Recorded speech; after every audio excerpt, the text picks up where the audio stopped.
Yes. Mr. Fenwick, I'm going to move on to the way in which the litigation was settled. And in order to provide some context, I'm just going to run through some of the events and dates that led to that. The first date is the 26th of June 1990, which was the date of a hearing before Mr. Justice Ognall, in which he made what he described as a rare intervention. Yes. In essence, to say that although he recognised the legal difficulties that the plaintiffs faced, he urged both sides to consider compromising the claim and said that he wouldn't want the legal system to be perceived as, in his words, and I quote, a scapegoat for an unjust and inhumane denial of any significant measure of compensation to the plaintiffs. Just on that intervention, was it a rare and unusual intervention in your experience at that time? It was definitely a rare and unusual occurrence.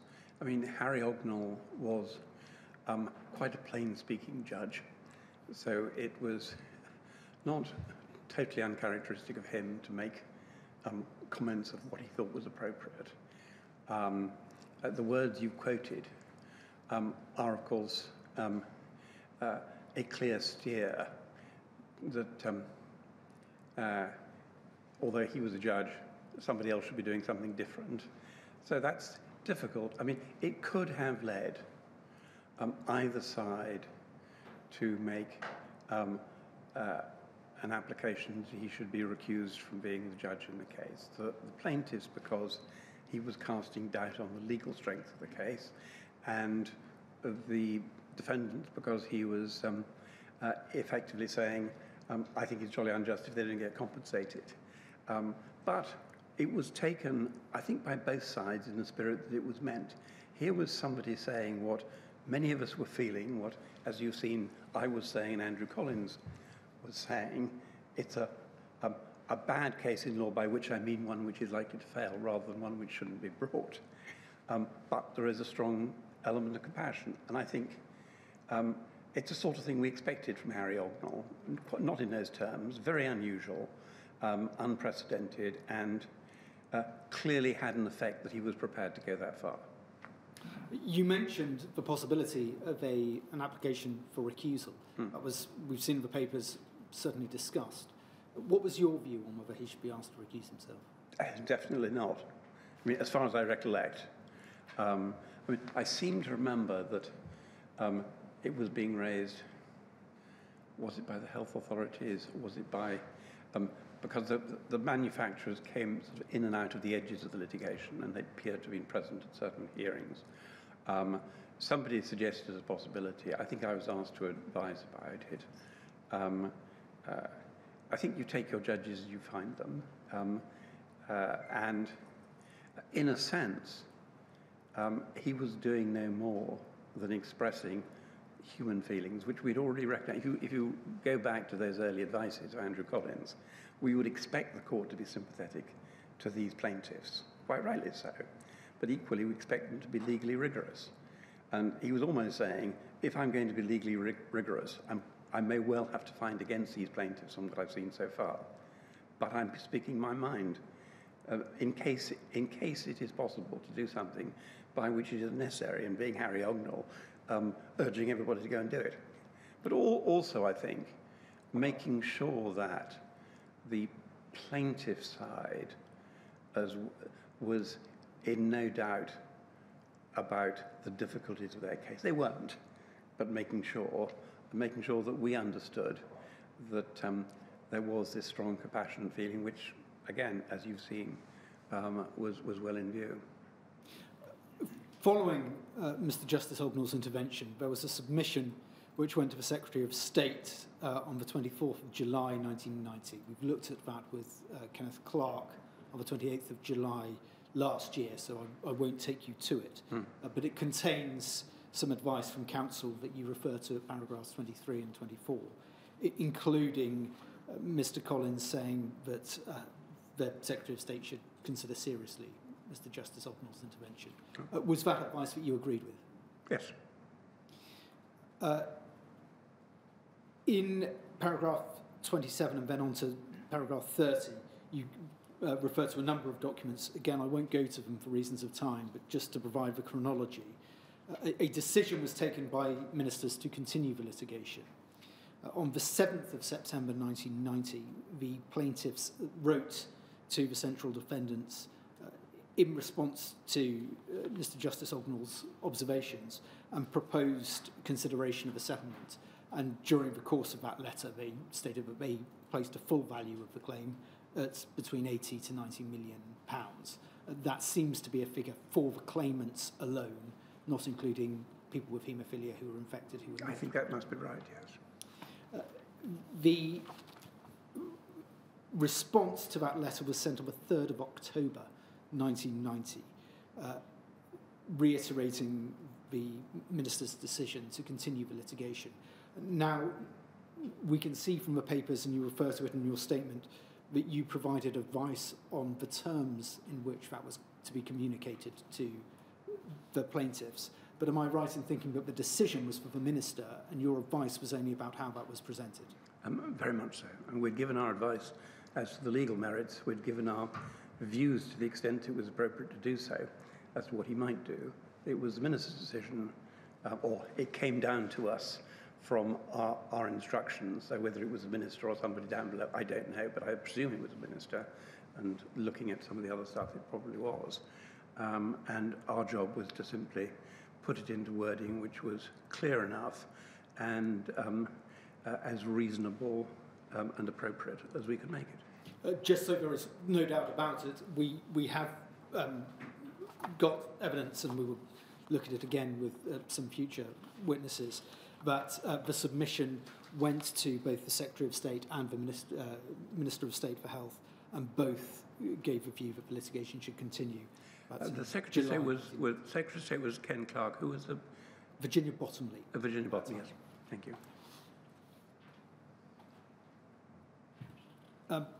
You were then asked, or the council team as a whole were asked for some advice, a formal written advice on merits and on quantum, and that advice was expressed in a way to say that we don't want to have any reference to settlement in the advice. We would just like an advice on liability. And you say, paragraph 22 of your witness statement, that you presumed that was because they wanted to have a clear understanding of what the legal merits of the claim were.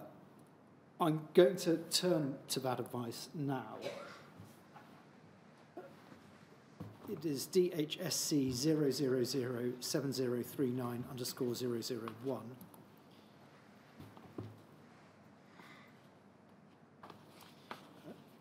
You can see it's headed re-HIV haemophiliac litigation advice on liability. If we go to the last page, electronic page 27, please. You can see this is signed by Andrew Collins, Michael Spencer, and yourself. Yes. It's dated October 1990. From the sequence of correspondence, it appears to be after the 18th of October, because that's when the instructions went out. If we could turn back, please, to page 1. I'm not going to go through all of this advice, and I stress again that we're not concerned with the fine detail of legal analysis and trying to reconstruct that after all this time. But there are a few points that we need to examine from it, particularly as they inform what happened later in terms of the settlement and the waiver of claims. If we look at paragraph 2,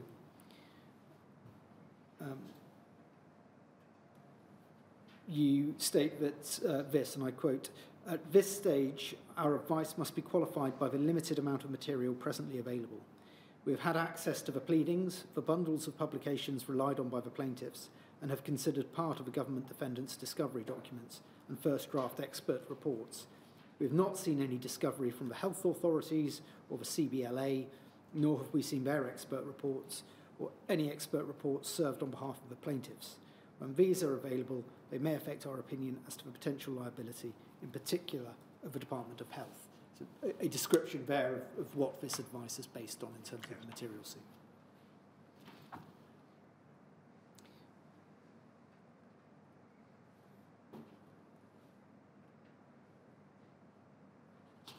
If we go, please, to page 2, paragraph 4, you refer to separate short advices that are in preparation on the following matters. The first is quantum of damages. We have that advice. I'm not going to go to it, but for the record, it is DHSC 307039_002. And then there is also reference to a short advice on the way in which some compromise of the litigation could be achieved without creating a precedent or affecting other pending and possible litigation. Now, the inquiry has not been able to find a copy of that advice, and I note that the paragraph begins by saying that those advices were in preparation. Yes. Do you know if such an advice was ever produced? I don't know. I would expect it was. I know we were giving active consideration to ways in which, if ministers decided they wanted to provide some form of compensation, that could be done without creating a damaging precedent. So I would think it is likely it was prepared. More than that, I can't say. Do you know what the general tenor of that advice was? How could it be done without creating a precedent? I don't know what it was. I can tell you what I think it might have been from my general approach to it and the discussions. What I believe to have been the discussions I would have had with Andrew Collins and Michael Spencer, thus informing my general view, which is that you either had to have some form of no-fault compensation scheme, pure and simple, or it might be possible to say, if you will accept for the purposes of this litigation that there is no duty in relation to policy matters and or to CSM and licensing authority, then we might be prepared to do some sort of compromise on an assumption, no need to prove a breach of the operational duty. It would have been some way in which we could preserve what was really important, and yet at the same time find a way through the litigation. I mean, the no-fault compensation scheme, or the whatever you call the settlement, and it could be classified in a number of ways, was fairly unprecedented as an approach. There had been payments to vaccine damages without litigation. So I think that's the sort of thing we would have been discussing. What went into the advice, whether it was finalised, I don't know. When you say that one of the options would have been a no-fault compensation system, do you mean a general no-fault compensation system, or just a no-fault compensation system in respect of people with haemophilia? People with, we were focusing on haemophiliacs in their unique position. It was not intended to be a precedent of no-fault compensation scheme. It was a way of providing compensation to them. And I suspect we would already have had in mind the fact that if there was going to be a scheme, irrespective of liability, it would need to extend to all haemophiliacs, because otherwise, if you give a no-fault compensation scheme to those who brought a claim, why should those who haven't brought a claim be excluded? And I think we, as best I recollect it, there was a clear view expressed that if you're going to compensate, you have to compensate everybody, and not just say you haven't sued, so you can't have it. You say that such a scheme would not have been intended to set a precedent, but Treasury officials and indeed Department of Health officials may say, well, may not intend that, but it is going to set a precedent. Yes, I'm sure they did.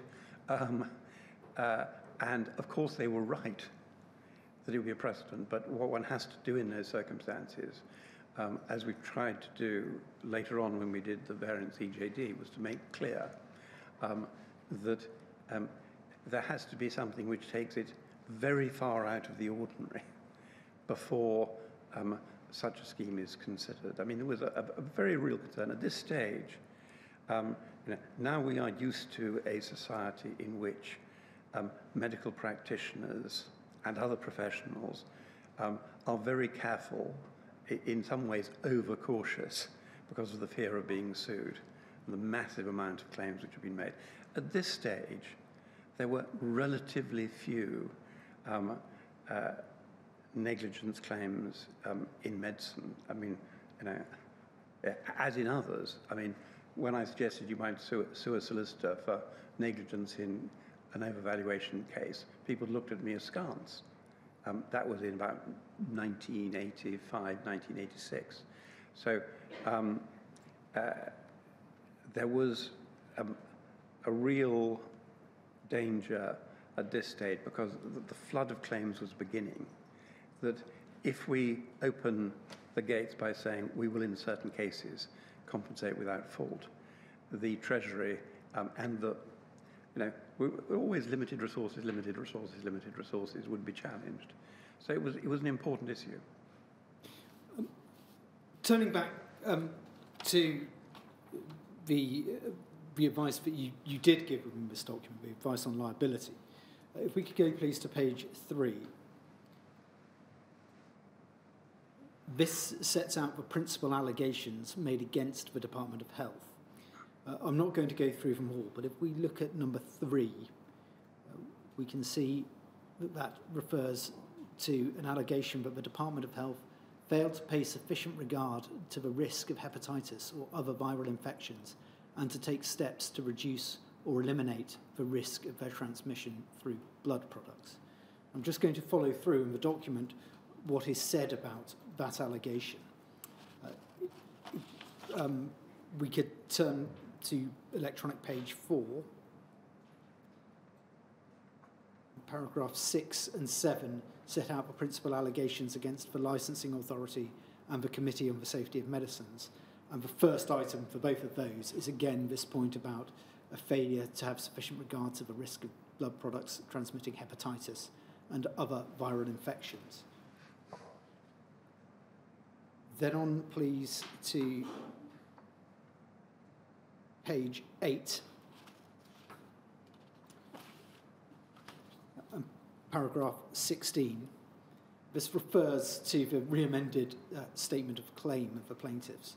And it says that in paragraphs 19 to 23, the plaintiffs make a number of assertions in relation to the association of the risk of hepatitis with the treatment of haemophiliacs. And those assertions are then summarised. If we go on to the next page, please. Paragraph 17 refers to the range of printed papers that were pleaded in support of the plaintiff's case on hepatitis infection. But over, please, to electronic page 10 in paragraph 18. And to read from that, and I quote, "Arising from those assertions, the plaintiffs allege that the department failed to appreciate sufficiently the risk of infection with hepatitis and to take any sufficient steps to remove or reduce that risk by eliminating imported commercial concentrate, encouraging heat treatment, reducing full sizes, and advising alternative forms of treatment." Do you think that's meant to read pool sizes? It must be. So, I mean, looking at it now, it clearly was intended to be pool sizes. And I think one can pick that up. It's going back to what we were looking at earlier, where you set out the allegations against the department. Let's go back a couple of pages, I think, pages 6 or 7, maybe 8. I think page 3.5. Thank you. Yes. Yes, that's what I had in mind. So you mentioned it once there, and here it must mean pool, mustn't it? Yes. I can confirm from having looked at both the original pleadings and the re-amended pleadings, it is about pool sizes. Yeah.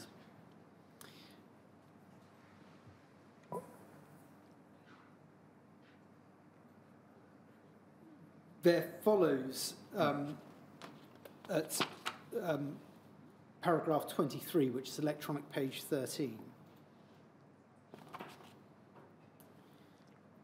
a discussion of the issues of self-sufficiency and how that affects the claim in respect of both HIV and hepatitis. If we go to paragraph 24, there is a section which then deals specifically with what is described as the more difficult question of the seriousness of hepatitis and the difference between hepatitis B and non-A, non-B hepatitis, and when that came to be appreciated. Then, if we go, please, to electronic page 16 and paragraph 29, just to give the summary of that advice, it is this, and I quote, "In summary, therefore, we consider that there is some limited risk in this area, but that the plaintiffs are likely to fail to prove their allegations."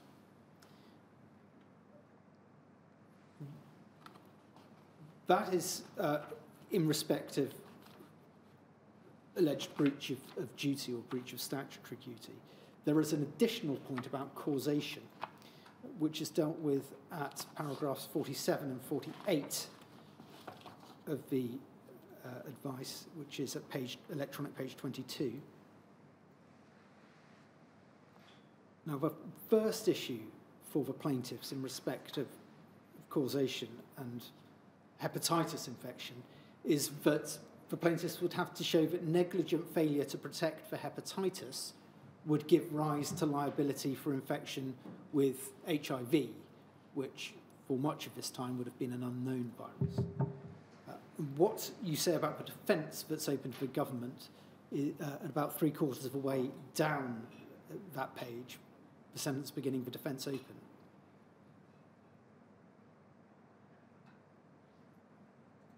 Yes. I'll just read that out to you. The defence open to the government is to argue that the hepatitis risk and any negligence in relation to it is so wholly different from the utterly unforeseeable advent of the AIDS virus that any negligence in relation to hepatitis and self-sufficiency was not causative of the damage actually suffered by the plaintiffs. If we go on to the next paragraph, please. We consider that such a defence is eminently arguable and would normally stand a reasonable prospect of success. However, it is open to the court to hold that HIV is a virus, as is hepatitis, and that the government cannot shelter behind the increased severity of the AIDS virus. Overall, we consider that there is a reasonable prospect of our argument succeeding, but this is one of the more difficult areas so far as the government defendants are concerned. So just pausing there. The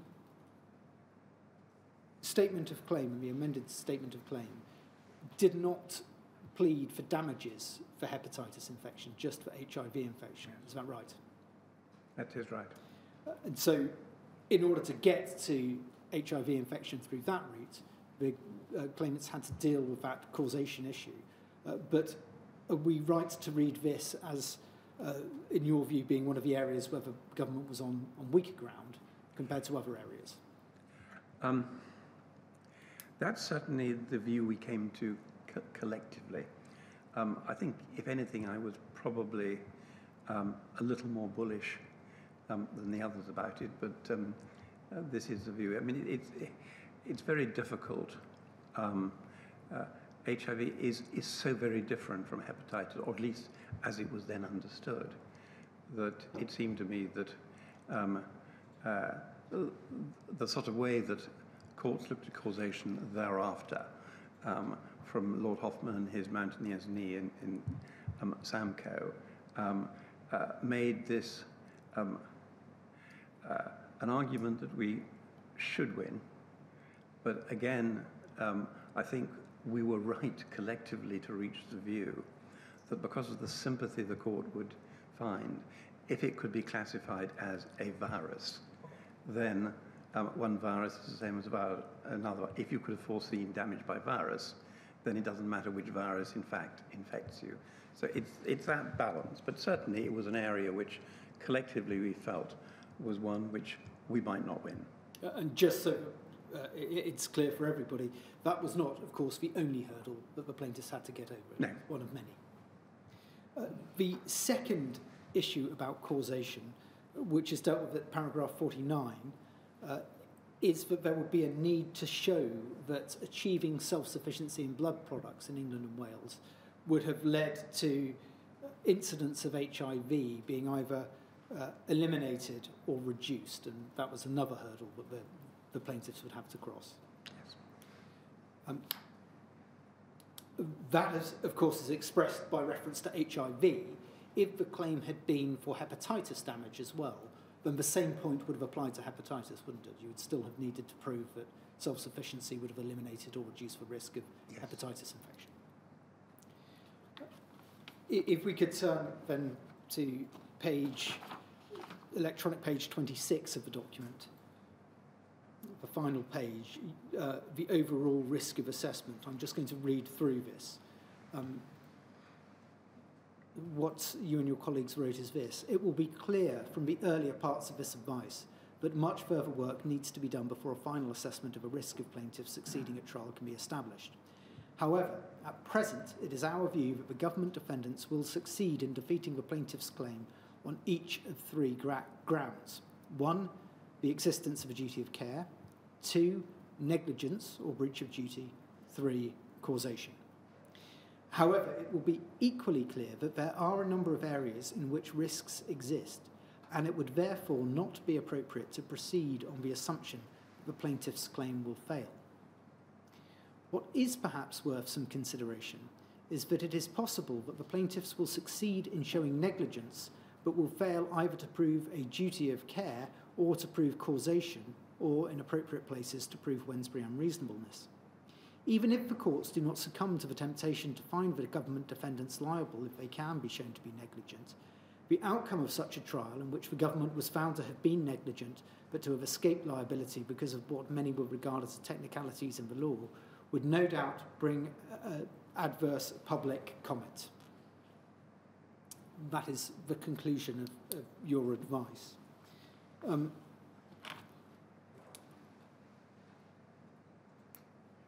This advice, as we know, was written at some point in late October, so after the Court of Appeal decision in PII,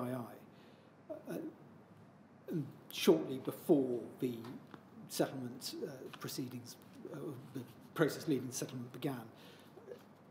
Is it fair to say that this is probably the best record that we have of the Central Defendants Counsel team view of the strength and weakness of the litigation? Of the legal position in litigation, yes. Has your view changed very much over the course of your involvement in the litigation?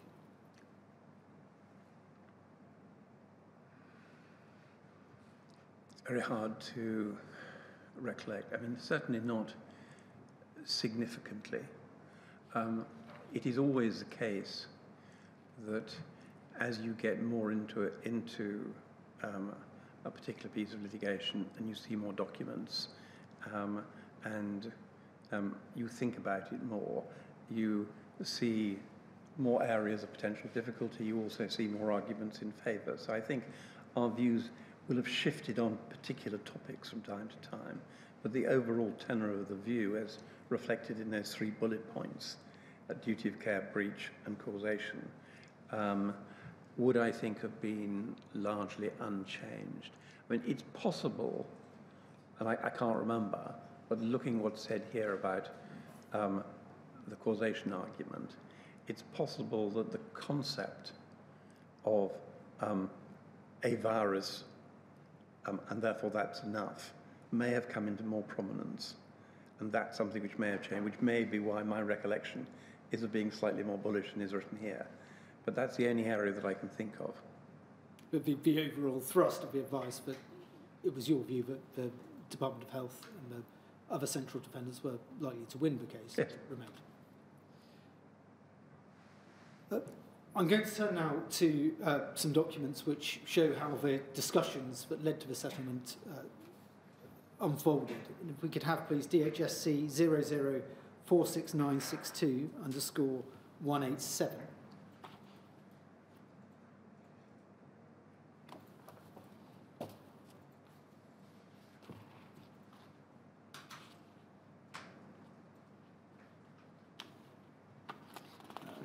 This is a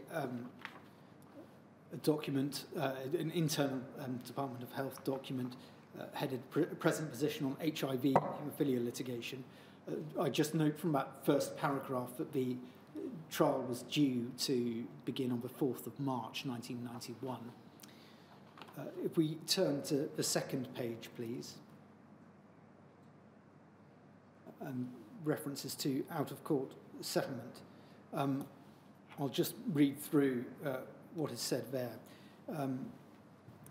In July 1990, Mr. Justice Ognall took the exceptional step of asking the parties to consider a compromise settlement of the litigation. In its formal response, the Department rejected the proposal and said the moral and compassionate arguments have been recognised by the government's ex gratia payments totalling £24 million. I pause and note that's for McFarlane Trust. As a follow-up to Mr. Justice Ognall's statement, the lead firm of solicitors for the plaintiffs, Pennoni Napier, had suggested a settlement figure of £80 to £90 million plus costs. However, in informal discussions with the solicitors for the health authorities, Pennoni Napier had indicated that a settlement might be reached nearer £30 million. Kenneth Clarke did not wish to initiate any negotiations with the plaintiffs, as this might imply some acceptance of liability for negligence. However, with the department's knowledge, the health authorities encouraged Pennoni Napier to explore with their other solicitors for the plaintiffs whether they could agree a realistic settlement figure which could be offered to the department. In recent meetings with the health authorities' solicitors and the department's leading counsel, the plaintiffs have made written proposals for a settlement in the range of £30 to £60 million. They invited the department to make an offer in the upper end of the range. Kenneth Clarke met counsel on the 1st of November to discuss this. The line was confirmed that there should be no offer from the department. However, our counsel would make known to the plaintiffs that if they were to offer a settlement around £20 to £25 million plus costs, this might be considered. Any settlement would have to be acceptable to all plaintiffs and end the litigation.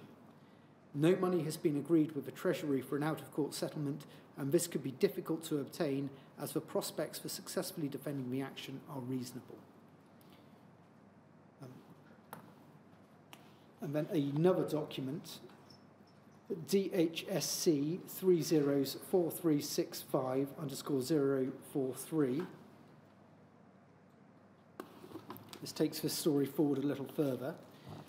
It is a note made by Ronald Powell, the Department of Health solicitor, of a telephone conversation with you on the 7th of November.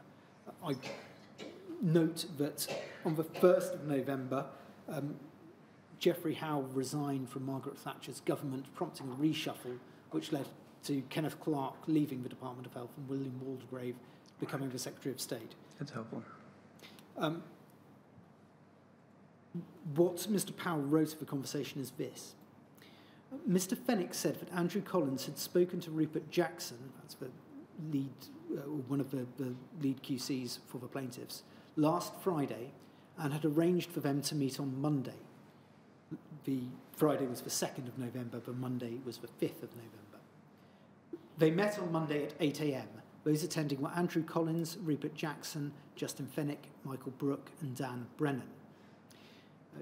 Just pausing there, obviously we know your name and Mr. Collins' name. Mr. Jackson, Mr. Brooke, and Mr. Brennan were all barristers for the plaintiff's side. Yes. Going back to the document, Andrew Collins put our position to them.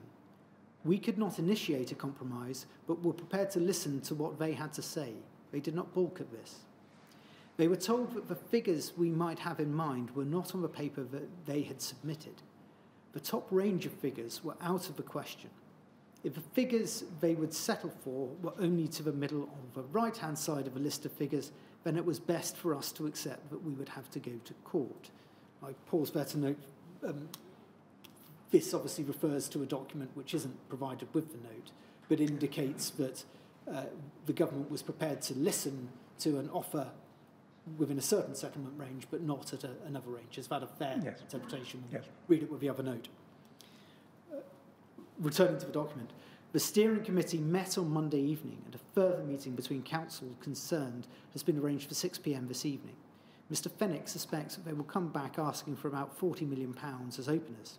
He will report back after the meeting, but has got the impression that their sights are not set high. And then the document goes on to note 4 matters that you raised. I'm going to come back to one of those in a second, but before I do, it seems clear from these documents that your instructions were that the central defendants were not to make any offer themselves to settle the litigation, but were instructed to listen to offers and perhaps indicate the kind of range of offers that might be acceptable. Is that fair? Yes. Did that cause any difficulties for you in the negotiations, the fact that you weren't able to make an offer yourself? Well, everything always makes a difference. If I'm instructed that you can go up to 20 million, 30 million, 40 million, then you have a position and you can negotiate. This was a case in which effectively the government was saying, we will fight this case, but we recognise that there is an argument for making some kind of arrangement. I'm using it as a neutral word, but within resources which we, the government, regard as manageable. Therefore, if you would like to bring this to an end, then you must come forward with a figure. And I think that was actually in some ways quite helpful. I mean, those were our instructions, so that's what we did. It was quite helpful in the sense that once the defendant side puts forward a figure and the claimant side puts forward another figure, and you're then negotiating between them, it's a sort of horse trade. Whereas this had to be a figure we were asking for that the plaintiffs themselves, through their legal team, would regard as being appropriate in all the circumstances. Less than they would have liked for their clients, but appropriate given their perception of A, the legal strength of the case, and B, the difficulty of persuading government to make an ex gratia or out of the litigation settlement, so that that represents something which would potentially, and I think you'll come on to this later, remove the need for any kind of horse trade where we were trying to push down the plaintiffs so that they were compromising. This was intended to elicit from them their realistic figure for what they thought would be a good outcome in all the circumstances given the legal difficulties. So I think it in some ways made it easier, because if we'd had a figure, then we'd have been under pressure to produce it, and that might have led to horse trading. In other ways, it was more difficult because we had to hold back. Was this form of instructions usual in your experience? Oh, gosh. Now, perhaps not. I mean, I'm often in a position where plaintiffs have very large claims, and we've made very low payments into court or whatever they are, settlement offers, and we think our case is strong. And we say to the plaintiffs, if you want to settle this case, you've got to be realistic. Come to us. I think in those days, it was probably a little bit less usual. It was unusual also in the sense that this was not being done by, we think your case is rubbish, we might be prepared to pay you something to go away. This was, we're talking about something different here, and we're therefore going to do it in a different way. So I think it was the reasons for it which were different more than necessarily the actual approach. Finally, on this point, in your view, was there anything inappropriate about instructing you in that way? No, I don't think so. I mean, I think it was intended to facilitate a settlement in a way which ministers would regard as acceptable, and it was leaving it open. I mean, if we had been dealing with a weak legal team, I think it might have been a little unfair, but we were dealing with advocates of really very high caliber, And I don't think, in the circumstances, I don't think it was at all inappropriate, no. Just on those advocates, Mr. Jackson became a judge in the Court of Appeal subsequently. Yes. Mr. Brennan was a QC and is now Lord Brennan. Yes, he was appointed by Mr. Blair to the House of Lords for services to something. But not a law lord. We should not a law. He never had a judicial post. He may have been a deputy High Court judge. I can't remember. Michael Brooke later became a silk and was involved in. He became a silk, and I think when he was in my chambers, I should know, he became a circuit judge, and then sadly died. Yes. Relatively young.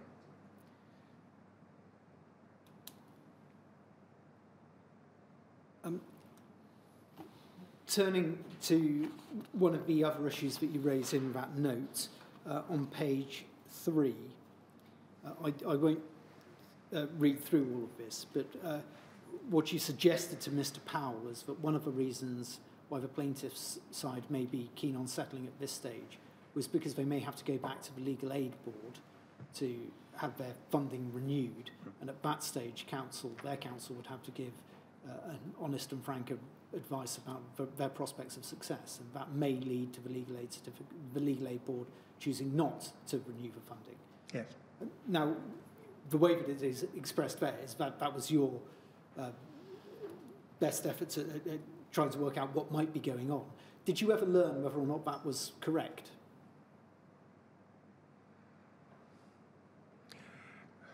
Not that I can think of. I can't recollect anybody saying we have to go to the Legal Aid Board. I don't think they would have done because, bluntly, they shouldn't have done so. I mean, they knew that we would know that they would have to report back to the Legal Aid Board at stages, because you always do in cases of this magnitude.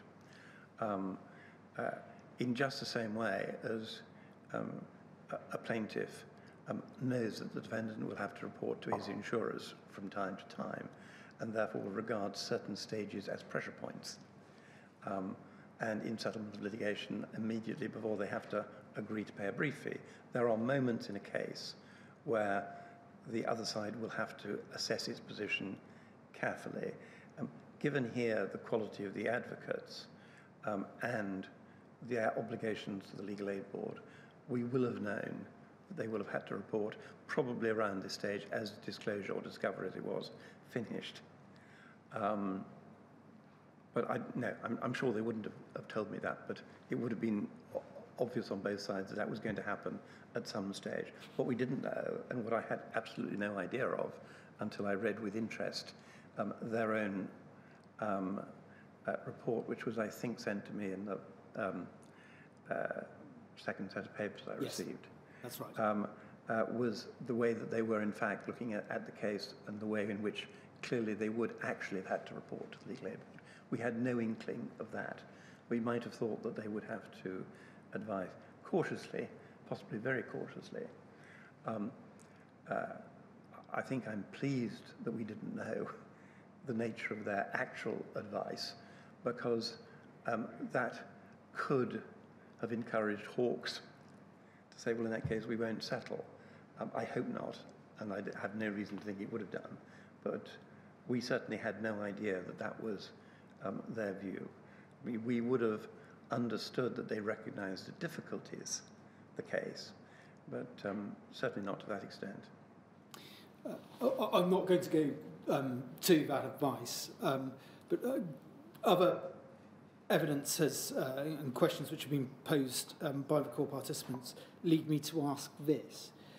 Were you ever aware, during the course of the HIV litigation, of any attempts by civil servants or by ministers to influence the decision-making of the Legal Aid Board in respect of the plaintiffs in the HIV litigation?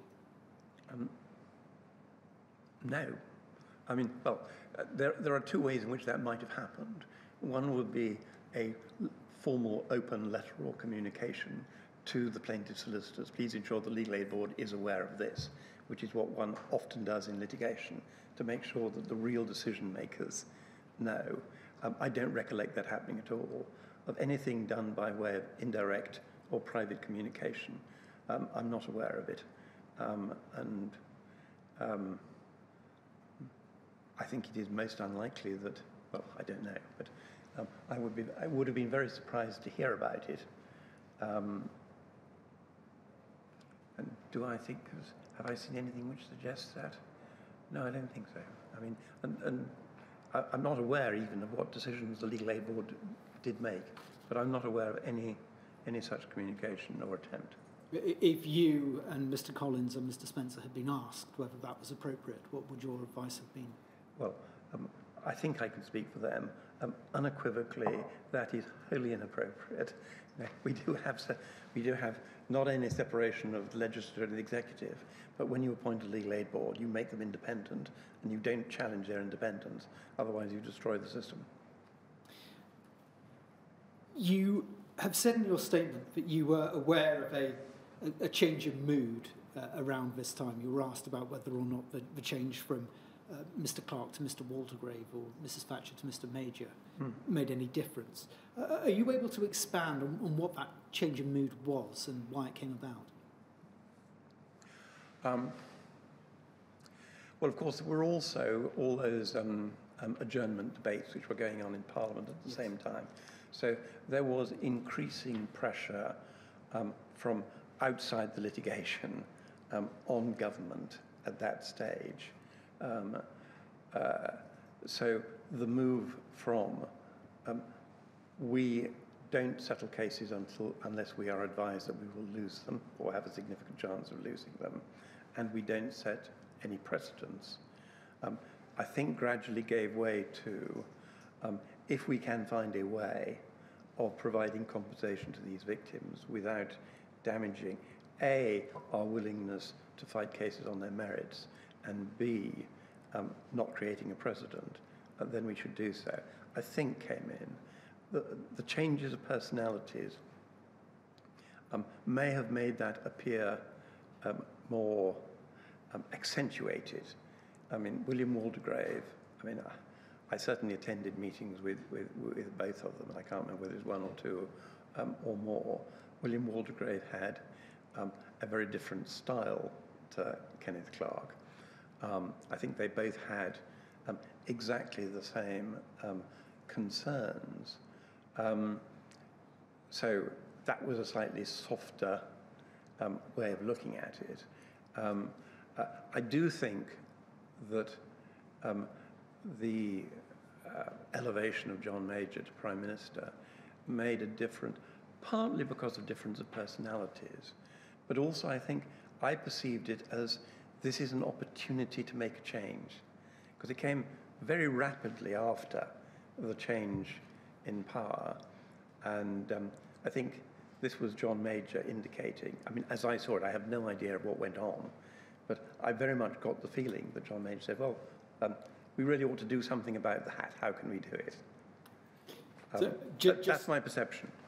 Sorry for speaking over you. Just so that we have the chronology, the 1st of November, as I've mentioned, was when Mr. Waldegrave took over as Secretary of State.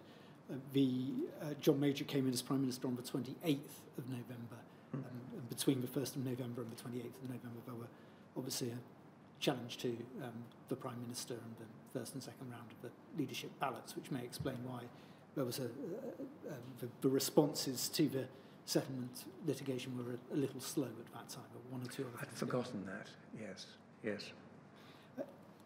I'm going to turn now to the proposed settlement that came in from the plaintiffs, and we know from other documents that this was put forward on the 9th of November 1990. Could we have on screen, please, DHSC 0046962_067. And it is headed, I'm so sorry, I've given you the wrong reference, DHSC 303654_117.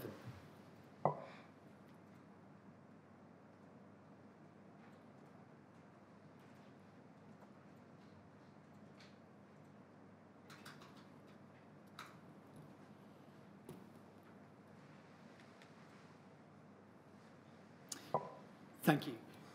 The heading is HIV haemophiliac litigation, proposed heads of compromise. I'll just read through the first two paragraphs and then take you to the figures. The Plaintiffs' Counsel would be prepared to advise the steering committee and individual plaintiffs to settle their case for payments of categorised amounts to the McFarlane Special Payments Trust, totalling approximately £42 million, subject to what is set out below. The proposal is made on the instructions of the plaintiff's steering group of solicitors, but without the knowledge of the lay clients and their individual solicitors. Accordingly, it is subject to counsel advising their clients and taking appropriate instructions from lay clients.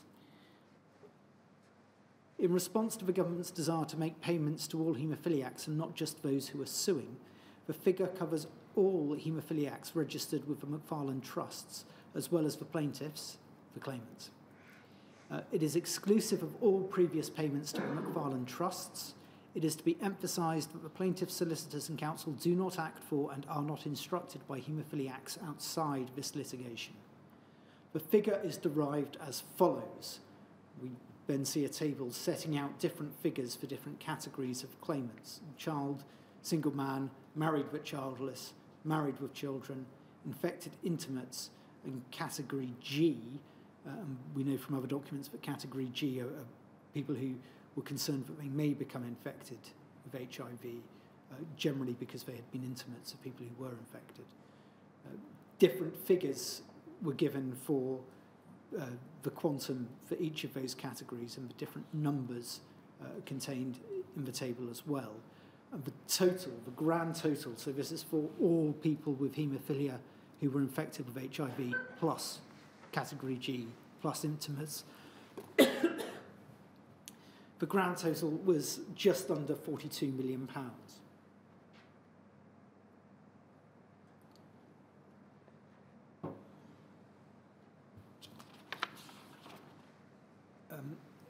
We then, I won't go through the rest of the document, but it sets out how the table was calculated, and it refers to certain conditions that would have to be met, one of which is that state benefits would not be affected by the payments. Excuse me.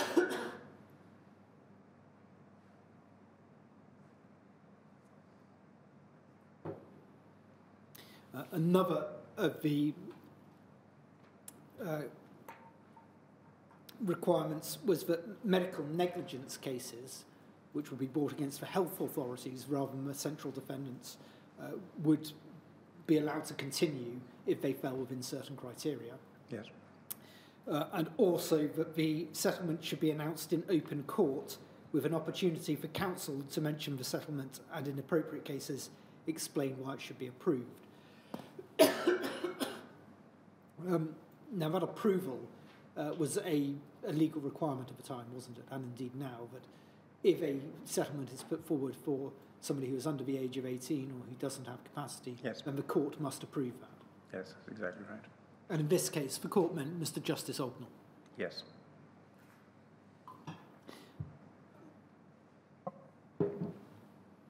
What was your response and the response of the counsel team for the central defendants to this proposal?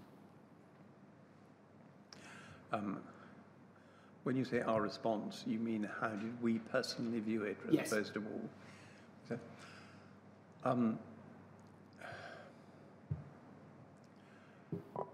I thought it was, I must be reconstructing here because I got no specific memory. I mean, I remember the time, and I remember being, I think, pleased that there was an offer here which appeared to be responsible in recognizing the difficulties. It would still provide some substantial compensation when you added McFarlane payments and social security benefits and the cost provisions, which were very important. And it was something which I thought there was a reasonable prospect that government, the department, the Secretary of State would accept. So it wasn't so high that I thought we'll never get this through, nor was it so low that I thought this is going to be the worst of both worlds because we'll be paying something and it will be not nearly enough. So I thought it was a pragmatic, carefully thought out proposal, by Dan Brennan was a personal injury specialist. Rupert Jackson was a professional negligence and general specialist with a lot of experience. Michael Brook was a personal injury specialist for all his career. So it was carefully thought out, and there were experienced solicitors behind them. The fact that I don't mention the solicitors is because I don't remember the individuals, not because they played no part in it. So this seemed to us to be something which had been carefully thought out, that they were prepared to recommend. They must, in doing so, I felt, have concluded that this was advice that they could properly give to their clients, which their clients would, on the whole, be likely to accept, bearing in mind that there were not just the lead solicitors, but also other firms of solicitors up and down the country representing individual plaintiffs. So a large group of people. And we thought it was something we could take to the department and recommend. In your statement, and there are documents that are referred to in your statement but underlie this as well, there is reference to a note that was provided to the Secretary of State, which included an assessment of the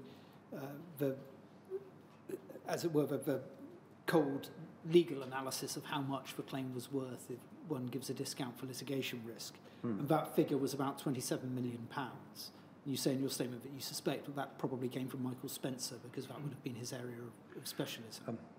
I think so, or those within the department. I mean, I don't remember reaching that figure, and I'm not sure that I certainly wouldn't have wanted to reach that kind of figure with my level of experience without Michael Spencer having endorsed it. So which of it was, I don't know, but I would expect that was Michael's area.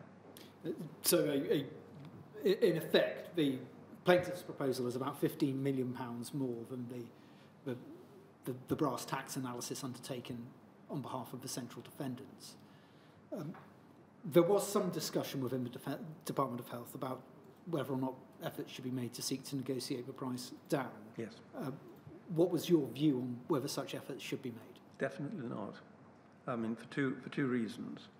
I think if you're going to settle something on this kind of scheme, you need to do so by way with goodwill rather than penny pinching. Secondly, I think if you go back, you get into the kind of horse trading that I'm talking about. I mean, this was an offer. I did not think it was unreasonable. I did not think.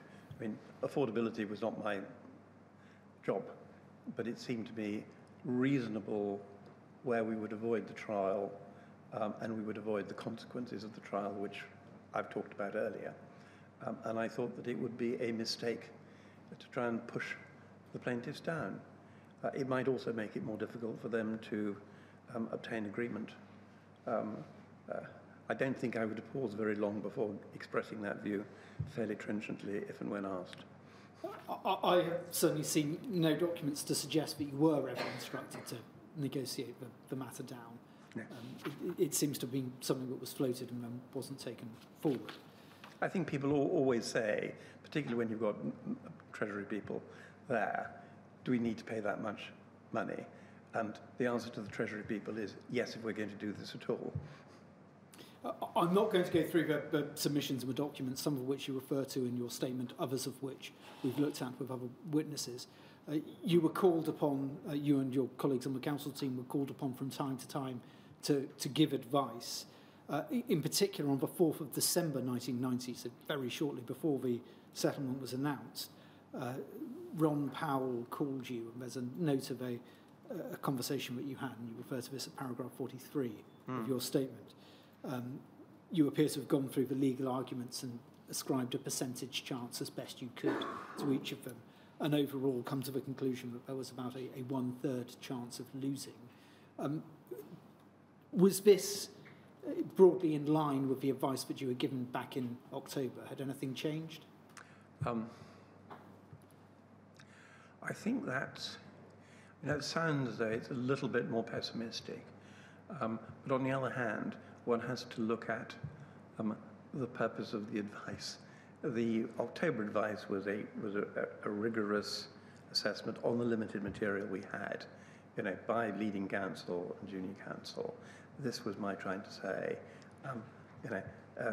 we have a good case, we should win, I think we will win, but there are risks as in all litigation, and you shouldn't send back the message, we don't need to pay this because we will win. So I don't think any of our analysis had changed, but probably in the course of conversation being asked to give percentages. They seem a little more pessimistic, but not much. There is some reference in Treasury documents to the legal advice that the Department of Health was receiving, becoming more cautious and erring on the gloomy side. Now, I stress it's referring to legal advice generally, not necessarily to counsel. Did you think that you were becoming more cautious or erring on the gloomy side? No, I don't think we were. Certainly don't think we were gloomy as a counsel team, whatever was. Remember, there were departmental solicitors involved as well. I mean, from the point of view of the department, if the resources can be put together from Treasury, then a settlement would obviously take away a huge amount of workload and angst, and they also have in mind their duties to the patients. Was it more cautious? I think what we were probably anxious at that stage to make sure was that Treasury and decision makers didn't get carried away by the thought that we were so bound to win that they didn't need to take these things seriously. So it's more a matter of nuance. The essence of the advice in terms of the legal analysis was always unchanged. Finally, on this point, the announcement of the settlement was made in Parliament by the Prime Minister on the 11th of December 1990, followed up by a written statement from the Secretary of State for Health. The inquiry has heard that the announcement was made before individual plaintiffs had been consulted, and certainly before they had given instructions on whether or not they were going to accept the settlement. Yes. Were you consulted at the time about the timing of the announcement and how the announcement was going to be made? I might have been, but I have no recollection, and I wouldn't necessarily have expected to have been consulted. I mean, I don't remember that. I mean, it's very soon after the change of Prime Minister, isn't it? Yes. And that had been an agreement in principle to be put to plaintiffs. I don't remember being consulted, and I think my view would normally be wait till you've got a settlement signed before you talk about it in Parliament. But one possible reason for taking that approach was that there was a risk that if individual plaintiffs had been consulted, then there was a risk that this would have leaked and may have led to a further round of negotiations. Was that something that you were concerned about at the time? I don't remember it. I mean, there was always a risk that the plaintiffs wouldn't accept the advice.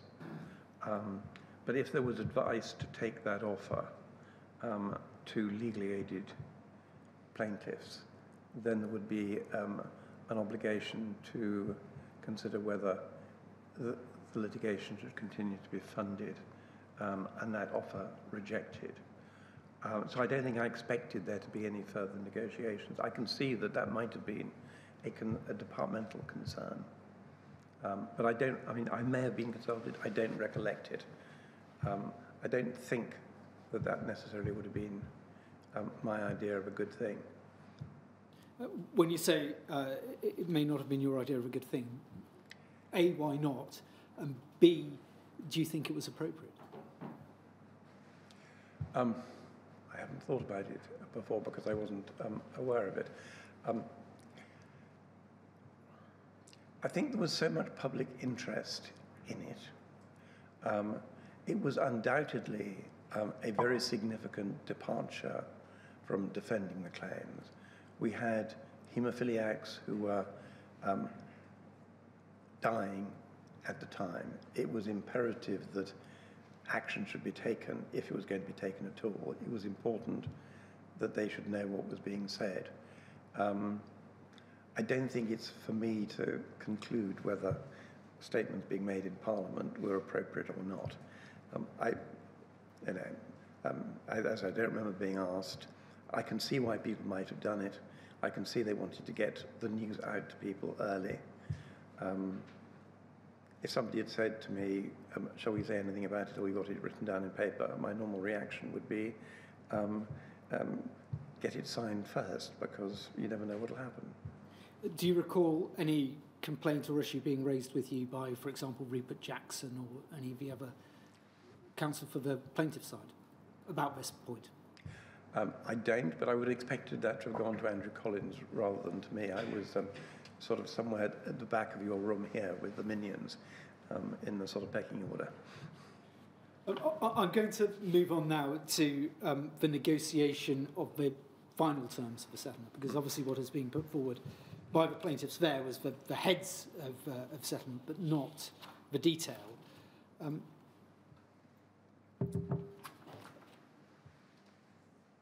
If we could have on screen, please, WITN 7067001_48. Sorry, page 48. And paragraph 44.1, you were asked by the inquiry what role you played in finalising the agreement, and what you said is this, and I quote, "I believe I was involved on a day-to-day basis when available, and that I would have done much of the drafting insofar as done by counsel, and would also have been the main counsel involved in checking and amending the departmental drafts where we were asked to review them. You were then asked by the inquiry, insofar as you are now able to do so, please set out the division of labour between you and the other counsel instructed by the central defendants in this process, and explain the reasons behind that approach." And what you said in response is, as throughout, Mr. Collins provided direction and final approval of important matters. Michael Spencer was leading on the technical and medical issues, and I believe that he became rather more involved during this period because of availability and workload. I did what I was required to do and was the contact point on a day-to-day basis. Is that an accurate reflection of... As far as I recollect, yes. I note the position of Virginia doing what you were required to do at the behest of the leaders. It's fair to say that Andrew Collins was a very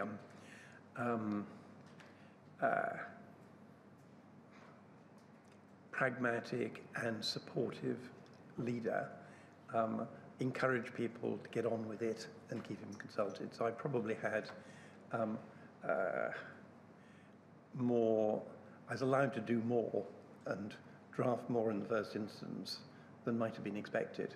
And I mean, some QCs like to draft everything themselves. But he was always aware of exactly what was going on. Did you feel suitably supported and adequately instructed during this process? Yes, I think so. I mean, I think fractionation of instructions within the department, I can't remember. I think there may have been, I've seen some of the documents, and I can't quite remember how the iterations worked. Certainly, I didn't feel that I was left on a limb as a junior member of the council team. And I seem to remember that there were departmental solicitors involved in helping at each stage. So, yes, I don't have any concerns. Were your instructions mainly coming from the solicitors, or was there any involvement of civil servants, for example, Dr. Raymond?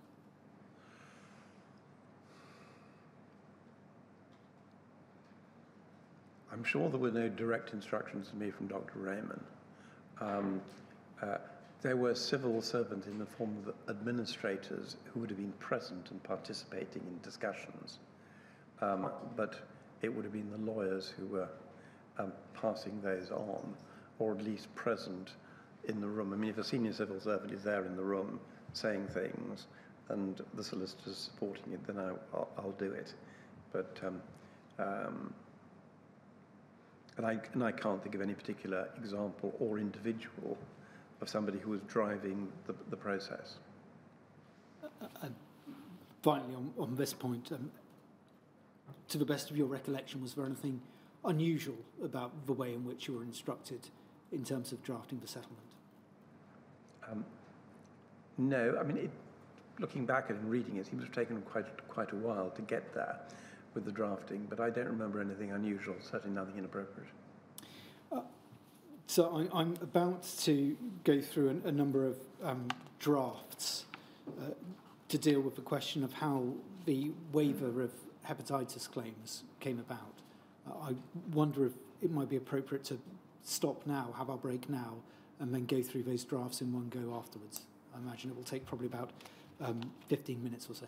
15? 15.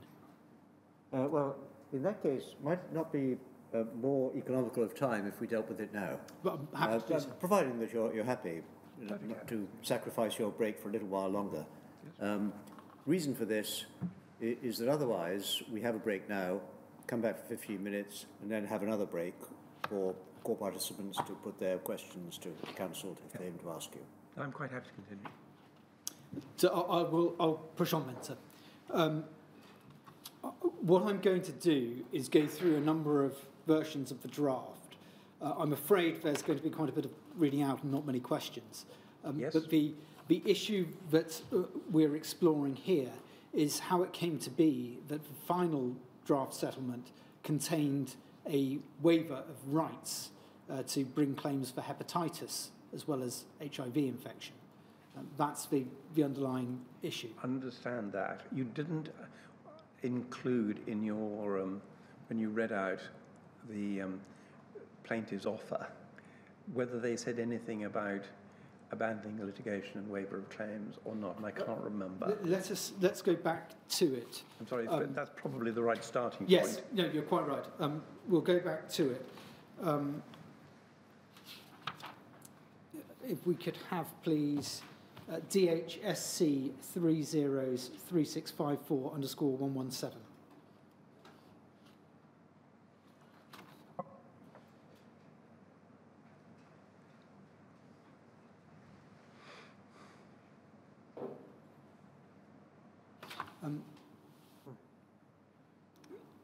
We read the first page, just scanning it. I don't think that anything is said there. There's nothing there. If we go over, please, to page 2.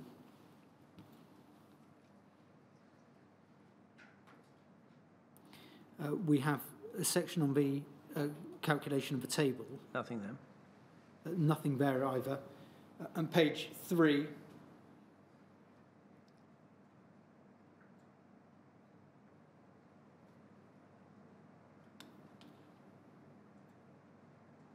Nothing that I can pick up there.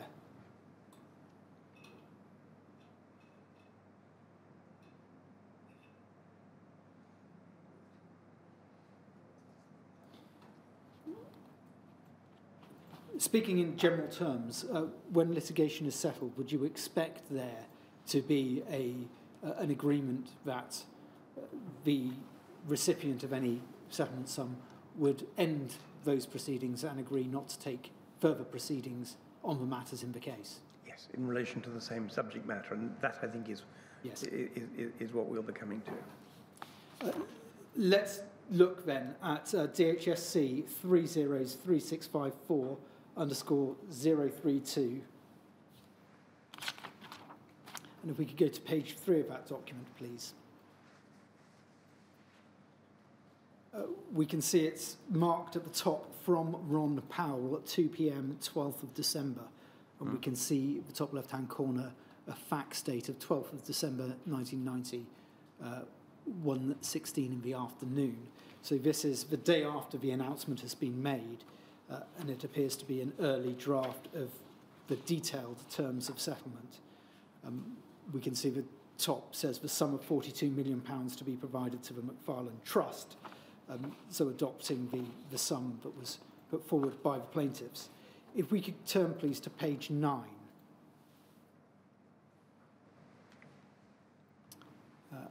And paragraph 5. This is the paragraph of the draft settlement that we're going to look at in different iterations. The first one reads as follows.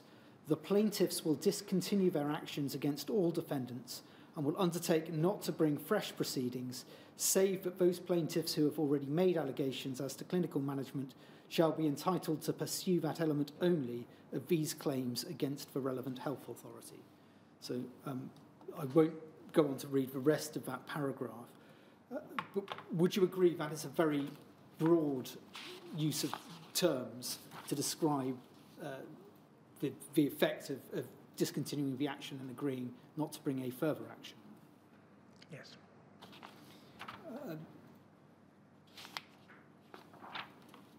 Do you happen to know whether or not this draft, or the first draft, if this was the first draft, came from the plaintiffs or came from the defendants?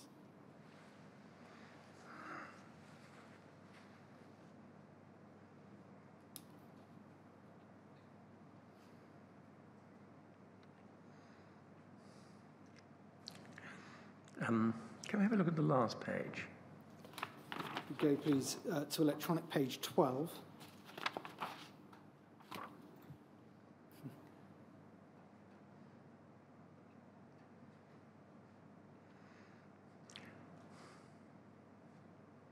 I don't know. I mean, it looks as if it might have come from the plaintiffs, but I'm really unable to say. I mean, I'd have to look at the whole thing again. If it had come from the defendants, would it have been you who would have been tasked with drafting it, or at least contributing to the drafting? I would expect so, yes. And do you remember being given a blank sheet of paper, as it were, and told to get on and draft detailed terms of settlement? No. I mean, what I will do when we have our next break is I will read the whole of this document, and I'll try and give you a more informed answer on it then. If it was me, I'll probably be able to remember it because of use of language, but I don't know. I didn't particularly look at that when I went through the papers. Thank you. We'll be grateful for that. What I should say is that although this is the first iteration that I have been able to find, it doesn't necessarily mean that it is the first draft of the detailed terms of settlement. Well, it's quite early, isn't it? It is. It's the 12th, so it's the day after. There is a version on the 18th of December. All of the references are at paragraph 49 of your witness statement, so I won't go through them. The 18th of December version is in the same terms.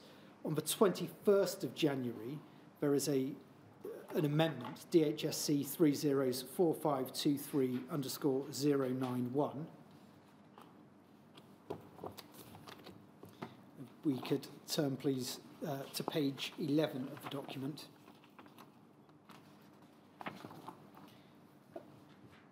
Same paragraph, but can slightly you just go back to the first page? First page, please. Yes. Yes, I see. I'm just looking at the changes to the new trust. Yes, thank you. We can see that the typed version is the 21st of January 1991. Yes. There are amendments which seem to have been made on the 1st of March 1991 by hand. Yes. But it's the typed version that we're interested in here. Right. Page 11, paragraph 5. What the paragraph now says is the plaintiffs will discontinue their actions against all defendants and will undertake not to bring fresh proceedings against any defendant or against any other government department, health authority or treating doctor, save that those plaintiffs who have already made allegations as to medical negligence or who are given leave by the court to do so pursuant to an application made prior to some date in January 1991 shall be entitled to pursue that element only of these claims against the relevant health authority, provided that they comply with the procedure laid down in Schedule 2 here too. So an amendment to the requirements for bringing the medical negligence claims, but also the inclusion now in that clause of the greater degree of detail that what is being waived is a right to bring proceedings against, quote, any defendant or against any other government department, health authority or treating doctor. Yes. So we can see a refinement, as it were, of the terms. But still, would you agree, quite broad in that it doesn't specify what kind of claims we're talking about? Still quite broad, expanded out to cover health authority or treating doctor, suggesting that probably the health authority defendants had been consulted at this stage. And obviously, there must have been some iterations between the plaintiffs and defendants over that, whatever it is, 6-week period. taken at face value, saying that the plaintiffs will discontinue their actions against all defendants and will undertake not to bring fresh proceedings against any defendant, etc., etc. That, in theory, could cover any kind of proceedings in the future, couldn't it? Yes, it's too vague. I mean, it clearly was, well, it looks to me as if it was intended to cover arising out of the subject matter of these proceedings, but he doesn't say that. I hope it was narrowed down a bit later on, but I can't remember. Well, it was, and we will come to that now. DHSC 303660_019. And we can see top left-hand corner, 22nd of March, 1991. Yes. Page 12, please. Paragraph 5. The plaintiffs will discontinue their actions against all defendants and will undertake not to bring fresh proceedings against any defendant or against any other government department, health authority or treating doctor in respect of the administering of cryoprecipitate Factor 8 or Factor 9, save those plaintiffs whose code numbers are set out in Schedule 7 hereto shall be entitled to pursue that element only of these claims against the relevant health authority, provided that they comply with the directions laid down by the court on the 1st of March 1991. Now, that second part is a reference to the ongoing medical negligence claims, yes. But we can see that the further refinement here is made that the claims are those, and I quote, in respect of the administering of cryoprecipitate Factor 8 or Factor 9. So a further refinement about what is being waived. Yes. If we then go to the next iteration that I'm going to take you to, and it doesn't necessarily mean that it was the next iteration of the draft, DHSC 303661_022.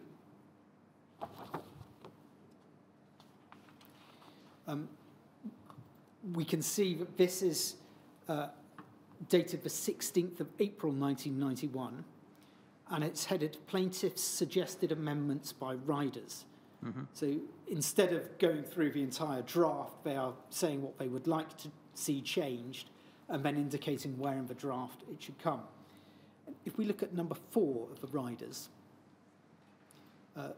what they suggest is adding the words, subparagraph 2, nothing herein shall prevent a plaintiff from bringing proceedings in respect of the administering prior to the 13th of December 1990 of cryoprecipitate Factor 8 or Factor 9 where, 1, that has caused damage to such plaintiffs which had not been diagnosed by the 13th of December 1990, and or 2, the damage alleged does not include infection or risk of infection by HIV and or the hepatitis viruses.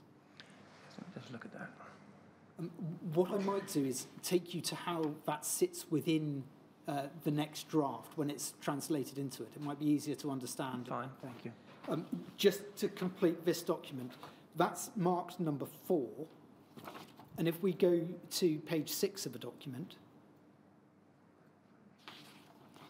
we can see that handwritten 4 is included at the bottom of what had been paragraph 5 of a previous iteration of the document, so the paragraph that we have been looking at. Yes. That's where they're suggesting putting it. Yes. And if I show it to you in context, if we could have SCGV 40233_040.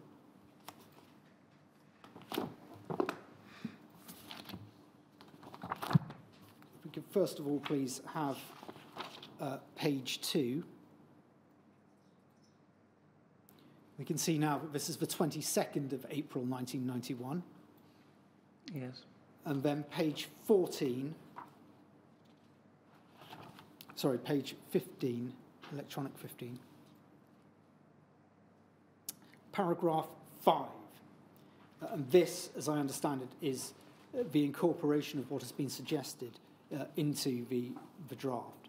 The plaintiffs will discontinue their actions against all defendants and will undertake not to bring fresh proceedings against any defendant or against any other government department, health authority or treating doctor in respect of the administering prior to the 13th of December 1990 of cryoprecipitate, factor 8 or factor 9, save that 1, those plaintiffs whose code numbers are set out in Part 1 of Schedule 8 here too, shall be entitled to pursue that element only of these claims which relates to the allegations of medical negligence against the relevant health authorities, provided that they comply with the directions laid down by the court on the 1st of March 1991. And 2, nothing herein shall prevent the plaintiff from bringing proceedings in respect of the administering prior to the 13th of December 1990 of cryoprecipitate, factor 8 or factor 9, where, subparagraph 1, that has caused damage to such plaintiff which had not been diagnosed prior to the 13th of December 1990, and or 2, the damage alleged does not include infection or the risk of infection by HIV and or the hepatitis viruses. I'll give you a moment to digest that. Yes, so this is the plaintiff's amendment incorporated into the draft and excluding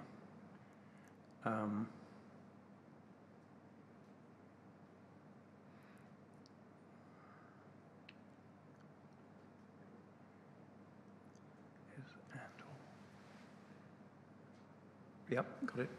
So it seems then that over these drafts we have seen a refinement of the term about what is being waived. Initially there was an inclusion of who the defendants against whom claims were being waived. Yes. There is then a refinement saying that those claims concern the administration of cryoprecipitate factor 8 or factor 9. And then through this amendment, seemingly proposed by the plaintiff, there is first of all an inclusion of a cut-off date, so 13th of December 1990, which is obviously 2 days after the proposed settlement was announced. And secondly, saying that the types of claim that are being waived are claims about infection with HIV or with hepatitis. But other infections could be claimed for. Is that a fair assessment? Yes, it's excluding risk of infection by HIV and or hepatitis viruses. So prior, anything which has been diagnosed, I mean, it's the and or. Yeah, okay, I see what's being said. The section on diagnosis before 13th of December 1990 is subsequently cut. So I will take you to that. HSOC 0023174, paragraph 79. What we have here is a covering letter dated the 1st of May 1991 from Ronald Powell, sent to the plaintiff's solicitors, in essence saying, these are the terms that we are prepared to settle on. Yes. And then if we go to page 7 of that document, we can see the proposed settlement terms, yes. This being the final draft, 26th of April 1991. And then if we go, please, to page 20, the paragraph that we've been considering before, I will only read the sections which are relevant. The subparagraph 1 is about the medical negligence claims. So, the relevant sections for us are: the plaintiffs will discontinue their actions against all defendants and will undertake not to bring fresh proceedings against any defendant or against any other government department, health authority or treating doctor in respect of the administering prior to the 13th of December 1990 of cryoprecipitate, factor 8 or factor 9, save that, subsection 2, nothing herein shall prevent a plaintiff from bringing proceedings in respect of the administering prior to the 13th... Sorry, can we have the next page? Sorry. Nothing herein shall prevent a plaintiff from bringing proceedings in respect of the administering prior to the 13th of December 1990 of cryoprecipitate, factor 8 or factor 9, where the damage alleged does not include infection or the risk of infection by HIV and or for hepatitis viruses. That is the final term. Yes. I will take you now to the terms of the waiver that had to be signed by somebody who wished to take advantage of a settlement. That is MACF 5086_225.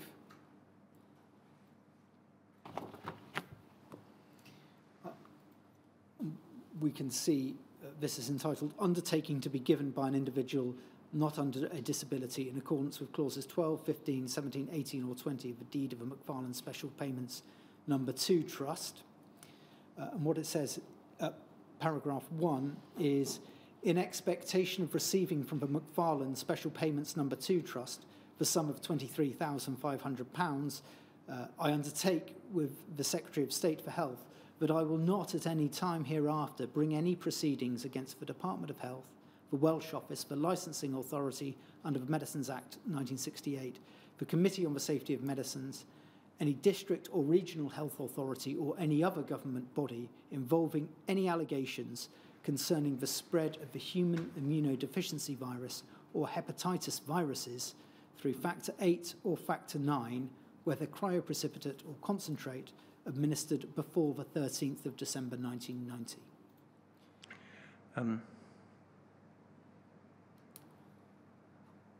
Yes, I just have two questions you may be able to help me with, either before or after you ask the question you intended to. Firstly, I seem to remember that there is a carve-out for those who had not been tested before December 1990. Who could still, and with a cut-off date for testing, unless I'm wrong. And secondly, I noticed this inclusion of the words allegations concerning the spread of the human HIV or hepatitis viruses, as opposed to concerning infection from, and I don't know whether they're relevant or not, but I just see those as you read them to me. In response to those, firstly, I'm not aware of a carve-out for those not tested, but that's something that I can ask my colleagues about over a break. And in terms of the reference to the spread of human immunodeficiency virus, I'm afraid that's not something that I can assist with. I don't know why that wording... Could we go back to the last wording of the offer? Then yes. I can then think about these in the break. HSOC 0023174, paragraph... It's at page 20. I think, page 20. Page 20.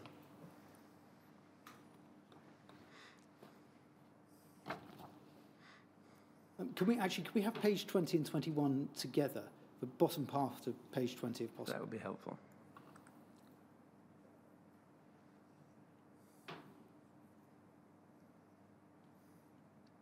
Yes. The settlement here refers to administering. The waiver is of something which is slightly different, which is the spread of the virus rather than administration. It may not make any difference, but I just noticed that there's a change there. I think I can predict your answer to this, but do you know how or why that came about? No, but I think, how long is the next break? I think it's 30 minutes. That will give me enough time to give you a better answer. It may be I still don't know, but at least I would have looked at it again in the light of your questions. Yes, I think the opt-out or the cutout was in respect of the people who didn't know that they got infected. Yes, exactly. That's missing. Yes, we can. But there is a set of series of pieces of correspondence about that we can look at. I wonder, sir, whether we want to do that now. We're probably due a break about now, aren't we? I think we are, yes. And during that break, you'll be able to pick up the questions from core participants. Or do you have further questions? I'm afraid I still have some further questions. Right. Well, I think probably those further questions. How long are they going to be? Probably about half an hour.